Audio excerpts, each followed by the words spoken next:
Mas vamos começar aqui, uma pergunta muito bem colocada. A pergunta que chegou aqui para mim é sobre graça. E aqui é interessante, a pergunta é: professor, o que é graça? É uma pessoa ou é um presente? O que é exatamente sobre graça? A palavra graça significa um favor imerecido.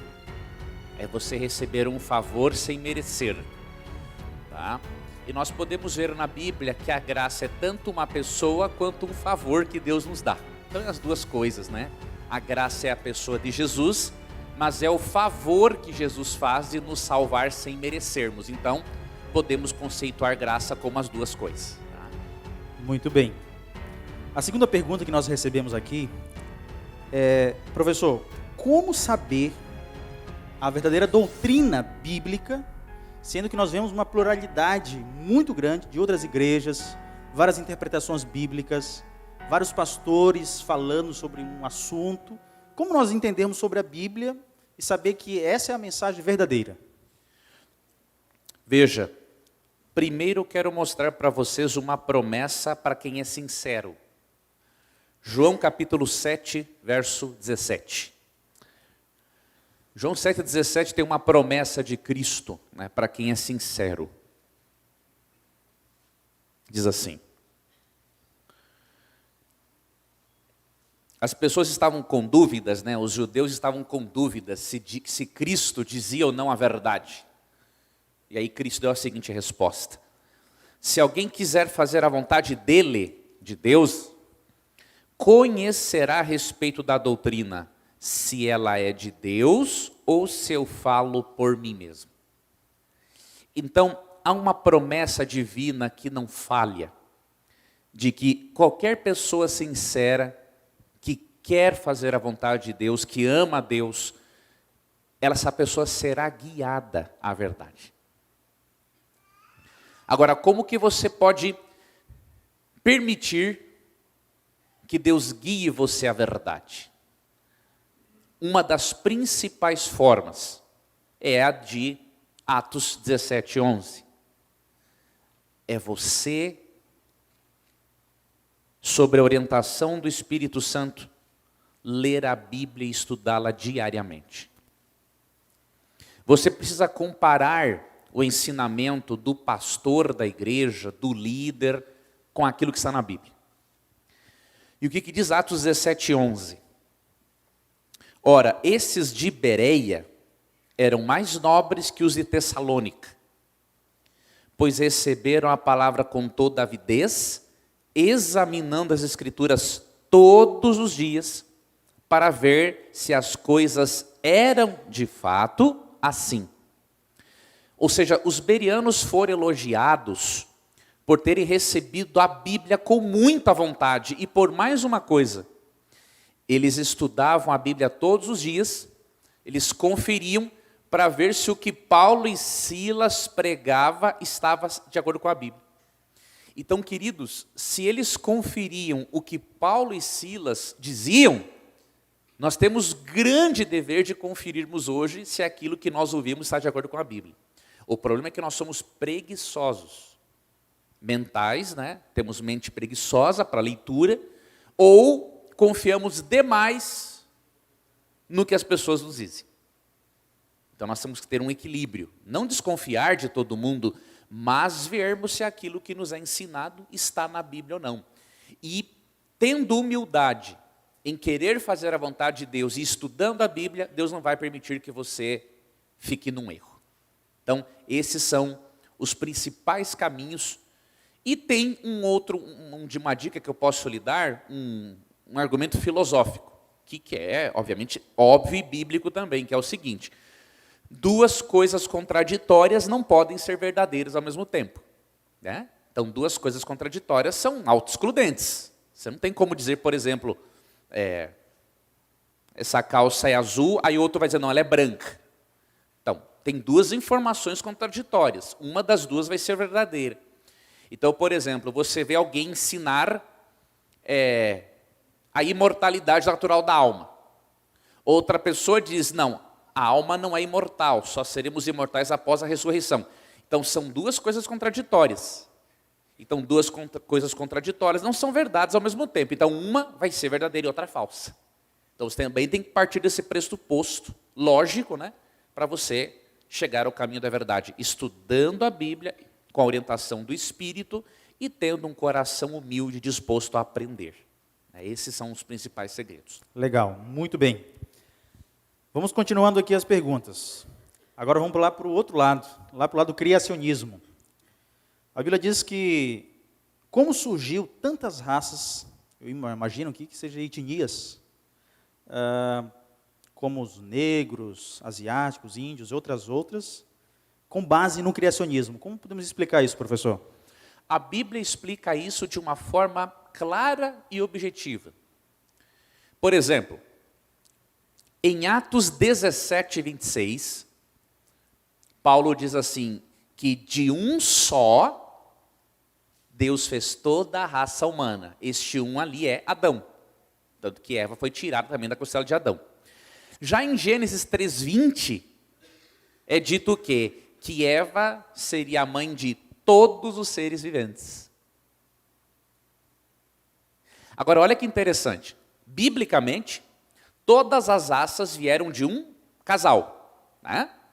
A antropologia descritiva diz a mesma coisa, só que não dizem que é Adão e Eva, é óbvio. Mas a antropologia, ao estudar as civilizações, né, com os dados que coletaram sobre costumes, sobre línguas, e entendendo a raiz de cada idioma, eles perceberam, esses antropólogos, que todas as raças e culturas vieram de um casal em comum. Então, essa informação que eles descobriram, a Bíblia já dizia há muito tempo. E o que aconteceu? Deus simplesmente colocou nos genes a capacidade da variação, né? Você dá uma olhada na natureza, você vê animais com as mesmas cores? Não. Você vê plantas com a mesma cor? Flores? Não existe. Nada na natureza é repetido, diríamos assim. Então, por que com o ser humano ia ter que ser diferente? Você vê na natureza que Deus, ele ama a variedade. Deus tem prazer em variar a sua criação. Então, o que aconteceu? Todas as raças, nos genes dos nossos primeiros pais, tinha essa possibilidade da variação. E quando você lê Gênesis capítulos 10 e 11, você vê que várias nações que surgiram, elas surgiram a partir dos descendentes de Noé. Então, os filhos de Noé, quando saíram da arca, eles adotaram costumes diferentes, foram viver em regiões diferentes da terra, com climas diferentes, com alimentação diferente, e tudo isso contribuiu para potencializar ainda mais essa capacidade genética, que Deus colocou, essa capacidade de variação genética. Então, lendo Atos 17, 26, Gênesis 3, 20 e Gênesis 10 e 11, você vê que realmente todos surgimos de um casal em comum e que Deus realmente colocou na estrutura genética humana essa capacidade de variação, assim como colocou nos demais seres vivos da própria natureza. Tá? Muito bem, professor. Vamos unir duas perguntas em uma. Pode ser? Pode. Falamos sobre os ímpios. Nos últimos, na hora do milênio ali, quando os ímpios queimarão corporalmente, como é que fica? Porque se o fogo vai queimar eles, mas eles vão queimar eternamente, como é que fica isso? E a segunda, outro detalhe. A Bíblia fala sobre a sepultura, que nós morremos e vamos para a sepultura, correto? Mas como é que fica a cremação? Acho que tem como relacionar essas duas perguntas? Acho que tem, né? Tem sim. Sim, ok. Então vamos lá. Tem sim, meu amigo. Primeiro, eu vou começar pela segunda, porque ela é mais rápida de responder. A Bíblia não tem um posicionamento contra a cremação. Tá? Nós até temos um exemplo, mesmo que não seja uma prática comum, né? A prática mais comum no antigo Israel era sepultar as pessoas, mas havia momentos que eles cremavam, diríamos assim, de uma forma diferente, mas o faziam. E a Bíblia não condena isso, porque Deus não... O que é cremação? É só acelerar o processo de decomposição. Vai dar na mesma coisa. Então, Deus não depende de matéria pré-existente para criar ninguém. Existe hoje algum vestígio de Adão e Eva, por exemplo? Mas ele vai criar do mesmo jeito. Então, para Deus independe se vai ser cremado ou não. E 1 Samuel 31, vemos um exemplo assim, e a Bíblia não condena ou diz assim, os fulanos de tais praticaram a cremação e fizeram uma prática pagã. Se fosse assim, Deus teria condenado a prática. Vocês viram alguma vez Deus passar a mão sobre a idolatria na Bíblia? Nunca, né? Então, olha o que diz aqui 1 Samuel 31, 12 e 13. Claramente isso aqui é uma cremação. Aqui diz assim, todos os homens valentes, parabéns que eu estou vendo muita gente aqui abrindo a Bíblia, isso é muito importante. Tá? Todos os homens valentes se levantaram e caminharam toda a noite e tiraram o corpo de Saul e os corpos de seus filhos do muro de Bet-Seã. E vindo a Jabes, os queimaram. Tomaram-lhes os ossos e os sepultaram debaixo de um arvoredo em Jabes e jejuaram 7 dias. Então, os corpos de Saul e de seus filhos, que haviam sido mortos na batalha, foram tirados daquele local, foram queimados, só sobraram os ossos, eles sepultaram só os ossos. Então, mesmo que não fosse algo comum, ou melhor, esporádico, era algo comum entre os israelitas e Deus não condenou isso. Então, essa é uma decisão que cabe à família, Deus respeita a decisão e a dor de cada familiar, se vai decidir sepultar ou cremar um ente querido. Quanto à outra pergunta, veja, queridos, ali na verdade tem uma outra coisa, temos que abordar também além do lago de fogo. Nós não podemos dizer que todos os índios vão se perder. A Bíblia não diz isso. Né? Óbvio que não existe caminho para o céu sem Jesus. Mas Deus não revela-se só pela pessoa de Jesus. Né? Você quer ver um exemplo? Romanos 1,20 diz que uma das formas de Deus se revelar para pagãos, Deus tem 2 formas especiais de falar ao coração dos pagãos. A natureza e a lei moral implantada no coração. A natureza é mencionada em Romanos 1,20 e a lei moral em Romanos 2, 14 e 15. São 2 textos interessantes para você ver que Deus tem outras formas de revelação. Então, em Romanos 1,20, condenando a idolatria, diz assim, porque os atributos invisíveis de Deus, assim o seu eterno poder, como também a sua própria divindade, claramente se reconhecem desde o princípio do mundo, sendo percebidos por meio das coisas que foram criadas. Tais homens são, por isso, indesculpáveis. Então você percebe? A natureza revela que existe Deus. Então o indivíduo que não quer crer em Deus, ele é indesculpável. Porque a natureza grita aos ouvidos de quem quer ouvir. Agora, quem não quer ouvir, ele tapa os ouvidos, não adianta. Só que além de se revelar pela natureza, Deus se revela pela lei moral. E isso aqui é um argumento muito forte que nós temos, inclusive para mostrar a lógica da existência de Deus. Tá? Por exemplo, Romanos 2, 14 e 15 diz assim, quando, pois, os gentios, quem são os gentios? Os pagãos, não é? E aqui podemos incluir tribos indígenas. Quando, pois, os gentios que não têm lei, ou seja, não tem a lei de Moisés, não tem a Bíblia escrita, procedem por natureza de conformidade com a lei, não tendo lei, servem eles de lei para si mesmos. Estes mostram a norma da lei gravada no seu coração, testemunhando-lhes também a consciência e os seus pensamentos, mutuamente acusando-se ou defendendo-se, no dia em que Deus, por meio de Cristo Jesus, julgar os segredos dos homens de conformidade com o meu evangelho. Então veja que análise interessante. Ele diz assim que o gentio que não tem lei e segue a lei mesmo assim, isso mostra que ele tem a norma da lei gravada no seu coração. Você quer um exemplo?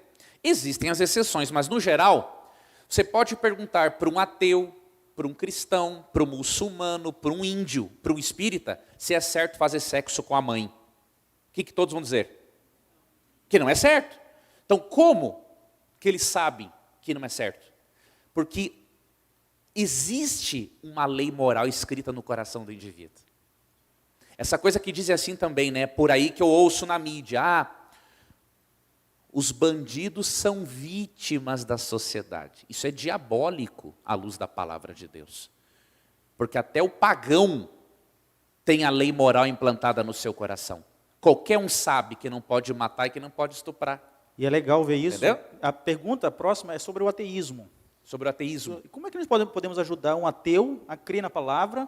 Como é que podemos fazer isso? Já aproveitando aí Vamos ajudar nisso. Então veja, você percebe, queridos, se existe lei moral, mesmo que o cara não tenha a Bíblia, o cara não tem a Bíblia, nunca leu a Bíblia, o Criador, o legislador da moralidade, ele escreveu lá no coração, não mate, não estupre, não faça sexo com a sua mãe tal, e não roube. É vítima da sociedade. Isso é o diabo que quer que você pense desse jeito. Tá? O diabo que usou Karl Marx para escrever essa baboseira. Entendeu? Então, seja bíblico. Você tem que ser bíblico. Você não tem que ser marxista. Você tem que ser bíblico. Se você não se comprometer com a Bíblia, aí eu não posso garantir o seu preparo para a volta de Cristo. Tá?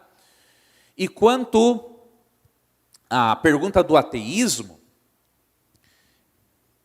primeiramente, queridos, nós precisamos ter habilidade para lidar com o ateu. O ateu, tem ateu sincero e ateu que não é sincero. Então, o ateu que não é sincero, você não vai perder tempo com ele. Tá? Ele vai te dizer palavrão, vai te xingar na internet, vai fazer um monte de coisa. Então, deixa ele, quem sabe um dia chega o momento dele, né? Deixa ele no canto dele. Agora, tem ateus e agnósticos muito sinceros, que eles buscam um debate sobre Deus porque eles querem respostas. Então, com esses ateus, nós temos que dedicar tempo. Tá? E se nós não conseguirmos levá-los para Cristo, vamos pelo menos fazer uma amizade. Não é gostoso nós termos amizades? Né? Tem muitos ateus que são filhos de Deus, só que não descobriram ainda. Você entendeu? Então, o que eu sugiro? Primeiro, mostre para o ateu a relevância da Bíblia para a vida dele. Como que você faz isso? Você tem que descobrir por qual problema um ateu está passando. Problema financeiro, ou problema familiar, ou problema no trabalho. E aí você vai selecionar textos bíblicos que podem trazer soluções e conselhos práticos para aqueles problemas. Aí você vai mostrar para o ateu uma coisa interessante, que a Bíblia, mesmo sendo um livro milenar, ela pode ajudá-lo. Este é um caminho. Outro caminho é você estudar com o ateu sobre as profecias preditivas. Isso aqui é muito importante. Por exemplo, existem na Bíblia dezenas de profecias que falam de como Cristo viria, onde ele nasceria, o que ele faria. Profecias que profetizaram sobre Cristo 500, 700, 1000 anos de antecedência. Então, quando você faz essa análise dessas profecias no Antigo Testamento, compara com o Novo e vê que tudo se cumpre em Cristo, você leva o ateu racionalmente a pensar o seguinte, mas não tem probabilidade, a probabilidade é zero de um camarada predizer com tantas riquezas os detalhes sobre a vida de Cristo. Por exemplo, 500 anos antes de Cristo nascer, Miqueias 5:2 diz que ele nasceria em Belém. 1000 anos antes dele nascer, o Salmo 41 profetizou que ele seria traído por um amigo, Judas.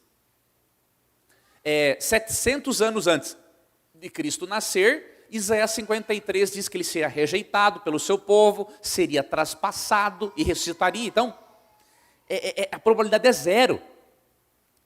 E aí, além dessas profecias preditivas sobre o Messias, seria bom você analisar com o ateu o livro de Daniel, capítulo 2. Esse é importantíssimo. Porque você mostra para o ateu o seguinte, que no período babilônico, antes de surgir Medo-Pérsia, Grécia, Roma, e a divisão de Roma, da qual surgiram os países da Europa, a Bíblia falava disso. Isaías 45 fala do nome de Ciro 100 anos antes de Ciro nascer. Então não é um livro qualquer, é um livro sobrenatural. Então você tem que abordar, essas são algumas dicas que eu dou para vocês. A partir do segundo semestre, no meu canal no YouTube, eu vou agora produzir alguns vídeos para alcançar os ateus. Tá? Então, se você ainda não se inscreveu, o meu canal é Leandro Quadros NT. Tá? Então, Leandro Quadros NT, você se inscreve, ativa as notificações, porque a partir do segundo semestre, eu não vou postar agora só coisas teológicas, eu vou tentar a conversar aí de perto com alguns ateus, e você vai ver, a fé tem muitas evidências para a fé. Tem que ter mais fé para ser ateu do que para ser cristão. É verdade. Tá? Muito bom. Legal. Vamos partir agora lá para o céu. Vamos lá para o céu. A pergunta é, após os salvos estiverem lá no céu, conversando com Jesus e tal, e nós tivemos a nossa família, o esposo, a esposa, os filhos, lá a gente vai se reconhecer? Segura aí. E talvez vai um conselho. Algumas mães, alguns pais estão preocupados. Pastor, professor, eu criei meus filhos na igreja, eduquei, fiz de tudo, e agora estão fora da igreja. Como é que fica meu coração? Fica na boca meu coração agora. E vão chegar lá no céu e eu não vou reconhecer eles, caso eles vão se salvar? Como é que fica isso, professor? Veja, queridos, mesmo que nós não temos como fazer teologia e tirar muitas conclusões, né? Por exemplo, com base num verso da Bíblia. Tá? Quantos versos da Bíblia nós temos que falam sobre a estrutura familiar na eternidade? Só temos um. Só um. Que é Mateus 22:30. Só um. Ali os saduceus tentaram fazer uma pegadinha com Cristo. Porque os saduceus não criam na ressurreição.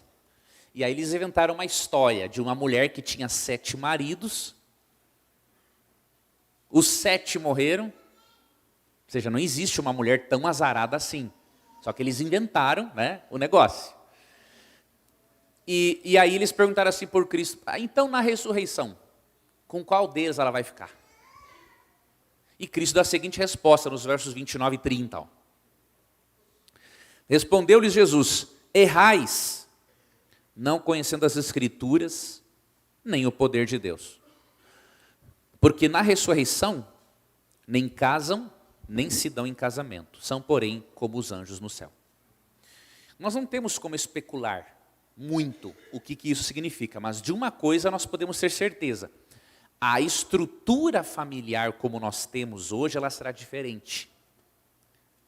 A família da terra será uma com a família do céu. Hoje, por causa do pecado, irmãos, nós amamos mais quem? As pessoas do nosso sangue. Né? No céu, diríamos assim, seremos, vou dizer aqui entre aspas, seremos todos do mesmo sangue. Então a forma de amarmos, o nosso conceito de família será muito superior. Nós não temos como entender, porque nós não temos um outro padrão de família a não ser esse que nós temos aqui, né? Só que será muito mais amplo.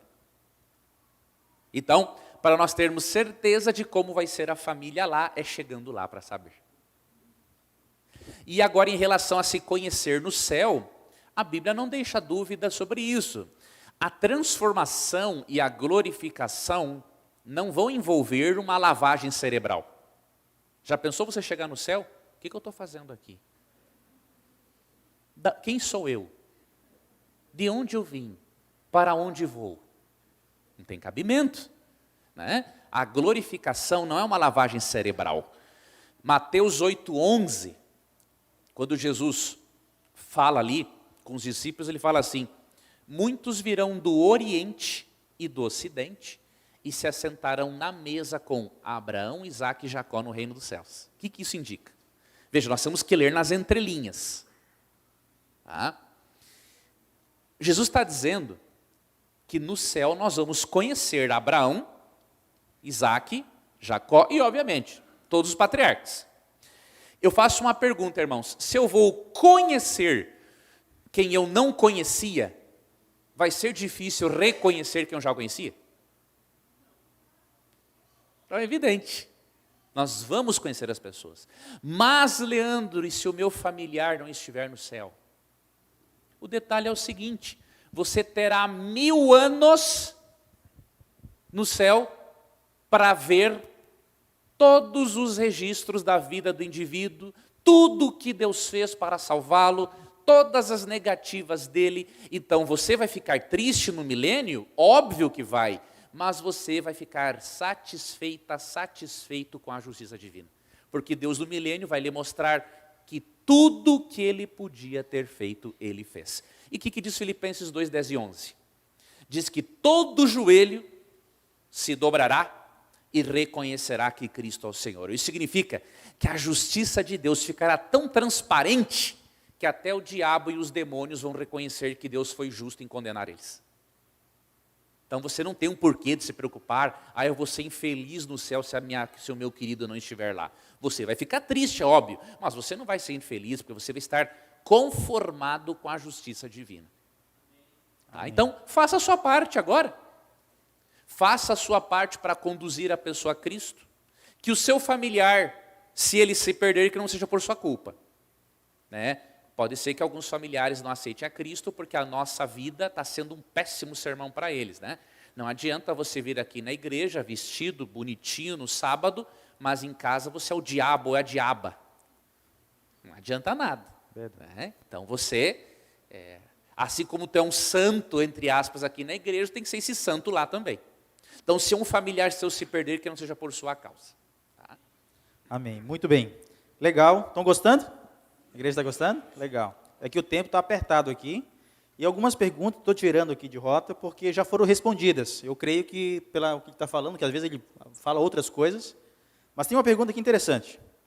Eu sou, digamos, eu vim de uma outra igreja, uma outra denominação, batista, católica, batista, qualquer outra igreja, Assembleia de Deus, e fui batizado lá. E eu chego aqui na igreja, só que lá não guardava o sábado. E aqui eu aprendi que eu devo guardar o sábado, o 4º mandamento e tudo mais, mas não quero me rebatizar. Se eu me rebatizar, o meu batismo anterior é anulado? Como é que fica isso, essa questão de rebatismo, professor? Vamos ajudar os nossos amigos. Em primeiro lugar, irmãos, a Bíblia não manda e não proíbe rebatizar. A Bíblia é neutra em relação ao assunto. Nós vemos um exemplo de um novo batismo nas águas em Atos 19, 1 a 6, de discípulos que haviam sido batizados nas águas e, por eles não terem tido um conhecimento nem da existência do Espírito Santo, Paulo os batiza nas águas novamente para marcar a entrada deles na igreja e para eles serem batizados com o Espírito Santo, falarem em línguas e depois pregar o evangelho ali naquela província romana da Ásia. Então a Bíblia tem esse exemplo, mas ela não manda e nem desmanda. Com base nisso, eu vejo que a opinião mais equilibrada que eu li foi da senhora Ellen White, no livro Evangelismo, a partir da página 373. Ela tem a seguinte opinião: que um irmão evangélico que já foi batizado por imersão, ele é livre para decidir se quer se rebatizar ou se quer apenas fazer uma profissão de fé. É errado alguém alegar, por exemplo, assim, o batismo do irmão não valeu porque você não guardava o sábado. Isso não tem cabimento. Isso não tem base bíblica, não tem base nos escritos de Ellen White. Se a pessoa foi batizada por imersão, Ellen White diz assim, vou dizer com as minhas palavras, você pode ler no Evangelismo, a partir da página 373, ela fala assim: deixe que o Espírito Santo fale ao coração dela. Se o Espírito Santo disser assim: filho, filha, eu quero que você reassuma um compromisso com Cristo através do novo batismo, deixe a pessoa livre para ela fazer esse novo batismo. Se ela não sentir esse toque do Espírito, só uma profissão de fé basta, porque a fé que ela tinha em Jesus é o que garante a validade do batismo dela. No caso de um irmão católico já é diferente. Por quê? Um irmão católico, ele não foi batizado dentro dos moldes bíblicos. O batismo bíblico, de acordo com a Bíblia, não é por aspersão, como ocorre jogando um pouquinho de água, né, na cabecinha da criança. A palavra batismo no grego bíblico, né, no grego do Novo Testamento, baptizo, significa mergulhar, afundar e imergir. E aí você lê em Mateus 3, 16 e 17, que quando Cristo foi batizado, ele saiu da água. Se ele saiu, ele estava onde? Dentro d'água. E em João 3, 23, é dito que João Batista batizava ali em Enom, perto de Salim, porque havia ali muitas águas. Então não poderia se batizar em poucas águas. Então isso indica o quê?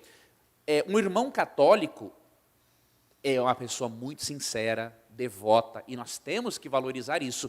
Porém, o batismo dele não é o batismo bíblico. Então, neste caso, né, quando o irmão católico conhece o evangelho, nós ensinamos sim que ele tem que se batizar como Jesus foi batizado. É diferente no caso de um irmão evangélico que já foi batizado por imersão.